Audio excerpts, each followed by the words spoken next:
राम राम। आप सभी के अंदर विराजमान मेरे परम पिता परमात्मा को मेरा कोटि कोटि नमन। हमारा सतगुरु सुखराम जी महाराज के ग्रंथ में विट्ठल राव का संवाद चल रहा है। कल की ज्ञान की चर्चा में विट्ठल राव ने सतगुरुदेव से प्रश्न किया था कि इस मनुष्य का जीवपना कहाँ जाकर मिटेगा और ये कब अपने सुख दुख से अलग होगा और इसके सारे दोष कब जाकर खत्म होंगे। तब सतगुरुदेव ने बताया कि जब तक वो उत्पत्ति में आता रहेगा तब तक तो उसका देह का ये सुख दुख नहीं मिटने वाला है। हाँ, जिस दिन वह उत्पत्ति से अलग यानी सृष्टिकर्ता के पद से अलग होकर जब वो आनंद पद में जाकर मिलेगा, सत्स्वरूप के पद में जाकर मिलेगा, तब इस जीव का जीवपना खत्म होगा और तब इसके सारे दोष मिट जाएंगे। तो सृष्टि की उत्पत्ति 4 तरीके से बताई गई है। जर खान, इंडज खान, आंकुर खान, उद्भुत खान, जिसका हमने पीछे कल पूरा हमने ज्ञान चर्चा पढ़ी। अब इससे आगे की चर्चा सतगुरुदेव बता रहे हैं कि अब इन चारों खानों में जब उसकी उत्पत्ति बंद हो जाएगी और फिर जाकर वो जब आनंद पद में जाकर मिलेगा तब जाकर उसका ये जीव भाव मिटेगा। अब आगे की ज्ञान चर्चा करते हुए सतगुरुदेव कहते हैं, पार ब्रह्म को लोक है इसो शिव को होए, चिदानंद को लोक है जिसो जीव को जोय, जिसो जीव को जोय चार ए लोक कहावे। मेरी आप लोगों से एक विनती है, अगर आप लोगों में से जिसके पास भी ये ग्रंथ है, इस ज्ञान को समझने का सबसे आसान तरीका ये है कि आप इस ज्ञान के ग्रंथ को साथ लेकर बैठें। अगर आपके पास ग्रंथ नहीं है तो जिनके पास पीडीएफ है तो वो उस पीडीएफ से निकाल कर इस ज्ञान को संग संग सुनते जाएंगे तो ये बहुत आसानी से समझ में आता जाएगा। बहुत गहरा ज्ञान है। सतगुरुदेव ने 18 साल एक जगह बैठकर भक्ति करके पूरे शरीर पे खोज करके इस ज्ञान को लिखा है। ऐसा ज्ञान आप लोगों को कहीं सुनने के लिए नहीं मिल जाएगा। संसार के सारे ज्ञान आपको मिलेंगे, वेद, शास्त्र, भागवत, उपनिषद, व्याकरण, पुराण, सबका ज्ञान आपको सुनने के लिए मिलेगा, लेकिन ये अनमोल ज्ञान है, अनुभव का ज्ञान है। और जो भी आत्मा इसको पढ़ती है और सुनकर इस ज्ञान को अपने अंदर उतारती है तो ये इतना आसान और इतना सरल है। जितना सुनने में आपको ये मुश्किल लग रहा है ना, उतना करने में ये बिल्कुल भी मुश्किल नहीं लगेगा। बस इसको मुख से, अपने मुख से इस श्वास और प्रश्वास में इस राम नाम को रटते जाओ और साथ ही साथ इस ग्रंथ को सुनते जाओ। मैं सच कहती हूँ, मैं खुद अपने अनुभव से आपको कहती हूँ कि इस ज्ञान को आप सुनते भी जाओगे, साथ साथ पढ़ते भी जाओगे और साथ साथ आपकी रटना भी चलेगी और ये शब्द धुन भी आपको सुनाई देगी। सारे कार्य आपके एक साथ हो जाएंगे। कहीं अलग बैठकर आपको कुछ करना नहीं पड़ेगा। बहुत सरल रास्ता है इस ज्ञान को समझने का। तो आप साथ साथ पढ़िए तो ये और अच्छे से आपको समझ में आएगा। अब सतगुरुदेव हमें सारे लोकों का वर्णन करके बता रहे हैं कि ये आत्मा कैसे मोक्ष में जाएगी। पीछे उन्होंने हमें अगत, अगत, मुगत, मोक्ष, इन सब के बारे में बताया था। अब वो आज हमें बता रहे हैं कि इस आत्मा का जन्म मरण कब छूटेगा और वो कब उस सुख को प्राप्त करेगी, कब इसका जीव भाव मिटेगा। तो आज सतगुरुदेव बता रहे हैं कि पार ब्रह्म, शिव ब्रह्म, चिदानंद ब्रह्म और जीव ब्रह्म, ये 4 लोक है।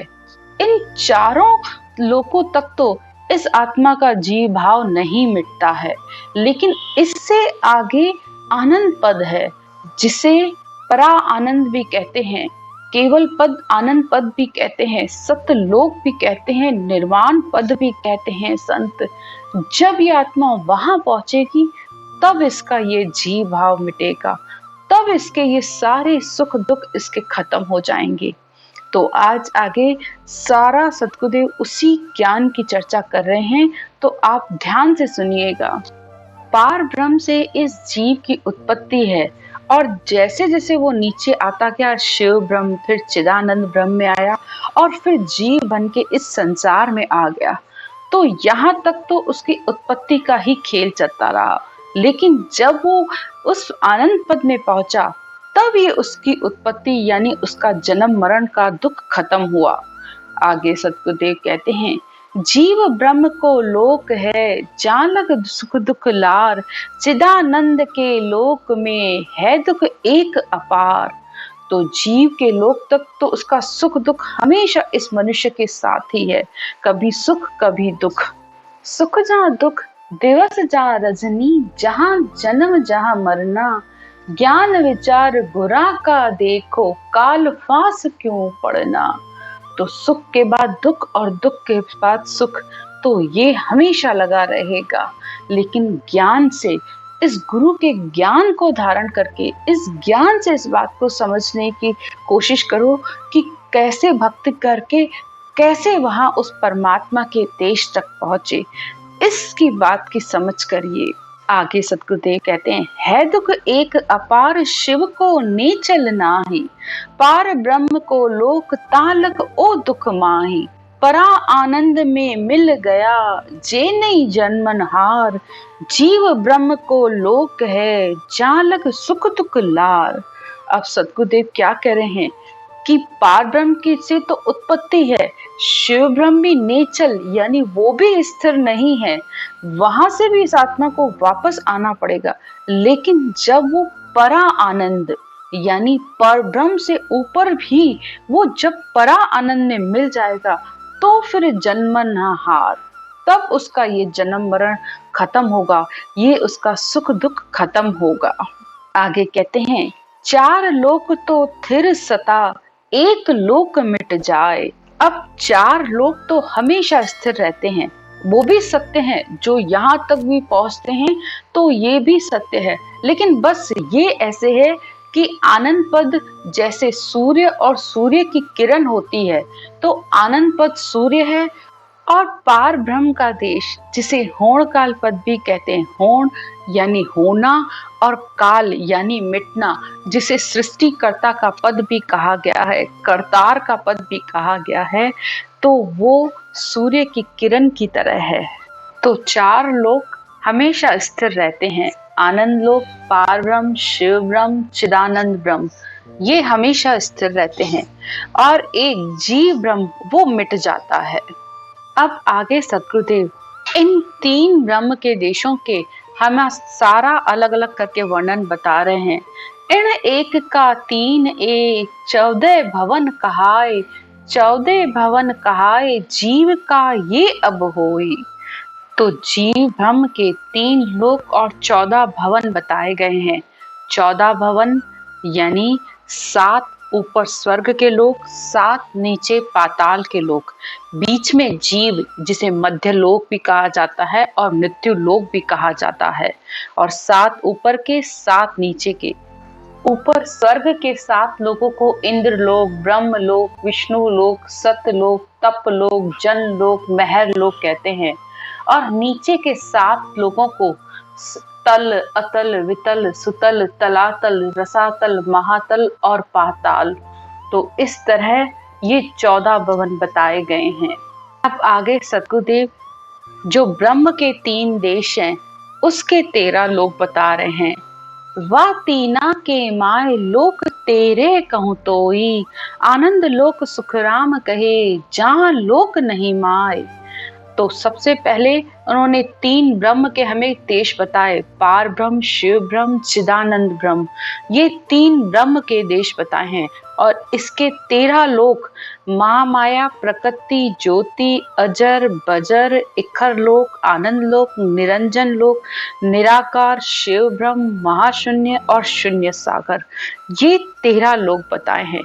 और ये सारा ज्ञान अगर आप तात्या का संवाद पढ़ेंगे तो उसमें ये सारा ज्ञान बताया गया है। तो इस तरह ये सब सतगुरुदेव ने हमें बताया। अब वो आगे कहते हैं कि आनंद लोक सुखराम कहे जहां लोक नहीं माए। अब वो जो आनंद लोक, सत स्वरूप आनंद पद देश कहा गया है, वहां पर कोई भी लोक नहीं है, क्योंकि वहां जाकर इस आत्मा का सुख दुख भी मिट जाता है, इस आत्मा के सारे दोष भी खत्म हो जाते हैं, इस आत्मा का जन्म मरण भी खत्म हो जाता है। वो एक सिर्फ सत स्वरूप का पद है जिसे सतलोक निर्वाण पद संत कहते हैं। वहां जाकर आत्मा परमात्मा में समा जाती है, वह उस परमात्मा का स्वरूप बन जाती है। तो इस तरह इस आत्मा के सारे पाप कर्म सब कुछ यहाँ आकर खत्म हो जाते हैं और उस आनंद लोक में तो वही पहुंचते हैं। आनंद लोक तो बंदा वे हंस जासी, सतगुरु जीरा जस गासी, मिल्या हर्ष बिछड़िया उदासी, हियो छिल छिल आवे रे। सतगुरुदेव उस संत की, उस हंसवती भक्ति करने वाले की आत्मा की परीक्षा बता रहे हैं कि आनंद लोक तो वही जाएंगे जो सतगुरु जीरा जस गासे, यानी इस परमात्मा के जस, यानी इस श्वास प्रश्वास में उस परमात्मा का नाम जप करेगी। और जब वह उस शब्द धुन से मिलती है तो उसे बहुत खुशी होती है, आनंद होता है। लेकिन जैसे ही उसका ध्यान हटता है या वो संसार में आ जाती है तो अंदर से उसमें से दुख होने लगता है। तो मिलन पर खुशी और बिछड़ने पर दुख, ये है असल उस आनंद पद की निशानी। कि ऐसे लगता है बस इस धुन को सुनते रहो और सुनते सुनते आत्मा उस शून्य में समा जाती है, जहाँ घड़ी पल की वो शून्य समाधि लग जाती है। और ऐसे आनंद का वर्णन नहीं किया जाता। तो सद्गुरुदेव एक ही बात कहते हैं, घीसाव पुष्पम जलमीन पंथो, उड़े भयंग भंवरा कहाँ गेल संतो, सेजास सुखम सो जीव जाने, यो ब्रह्म सुखम कोई संत पहचाने। तो कोई संत रति आत्मा ही उस सुख को, उस आनंद को अनुभव कर पाती है। जैसे घी के बनाए हुए प्रसाद का स्वाद नहीं बताया जा सकता, मछली में जल का रास्ता नहीं बताया जा सकता, पुष्प में खुशबू कैसी है ये नहीं बताई जा सकती, और सेज के सुख का भी वर्णन नहीं किया जा सकता। बस उस आनंद पद का आनंद इसी तरीके से है। जो आत्मा उसको अनुभव कर रही है इस शब्द धुन को, बस वो ही उसका आनंद ले सकती है।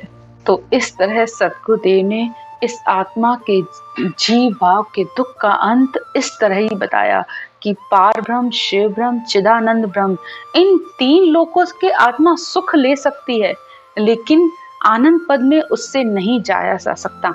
आनंद पद में जाने के लिए तो ये मनुष्य शरीर चाहिए। मनुष्य शरीर के द्वारा ही उस परमात्मा का नाम लिया जाएगा। नाम जप करके ही वह उस शब्द धुन को प्राप्त करेगी और उसके साथ ही वह इन सारे देशों को पार करके उस परा आनंद में, यानी जो जिसे परा यानी जिसे श्रेष्ठ आनंद कहा जाता है, जो केवल पद आनंद पद है, सतलोक में है, वहां जाकर मिल जाएगी।